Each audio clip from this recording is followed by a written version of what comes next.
डोंगरावरून अचानक बकरी सायरा वायरा खाली धावू लागली. मला काही समजेना. नंतर समोर दिसलं तर बकरी पाणी पिण्यासाठी खाली आली असावी असं समजलं. बरोबरच झालं.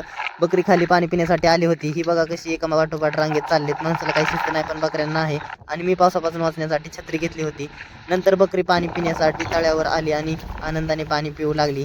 मग काय, मला पण लागली होती खूप तहान, म्हणून मी पण गेलो पाणी आणण्यासाठी. विहिरीचं पाणी बघा तुम्ही किती बघू शकता किती वरती आहे. आणि मी पण बाटली भरून आणली आणि मी पण पाणी पिलो. आणि ही बघा छोटीशी बाटली आहे आणि ही बाटली मी सोबत वागवतो. खिशात सुद्धा बसते ही बाटली, तुम्ही बघू शकता. आणि मग मी पाणी पिलो आणि परत छत्री घेऊन बकरी चारण्यासाठी आलो. तर ही बघा तुम्ही बघू शकता बकरी पण कशी आता आनंदाने चरत आहेत पाणी वगैरे पिऊन. आणि बकरी पण मनसोक्त चरत आहेत. मग मी पण आता पावसाचं थोडं शिंतोडे उडत होतं बघा, छत्री घेतली. तर ही 100 रुपयाची छत्री आहे. कशी वाटली कमेंटमध्ये सांगा.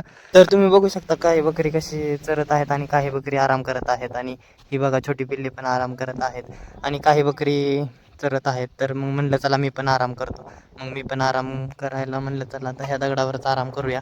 मग मी पण थोडा वेळ आराम केला आणि बकऱ्यांना म्हणलं चरा. तर हा व्लॉग कसा वाटला कमेंटमध्ये नक्की सांगा आणि लाईक फॉलो करायला विसरू नका. धन्यवाद.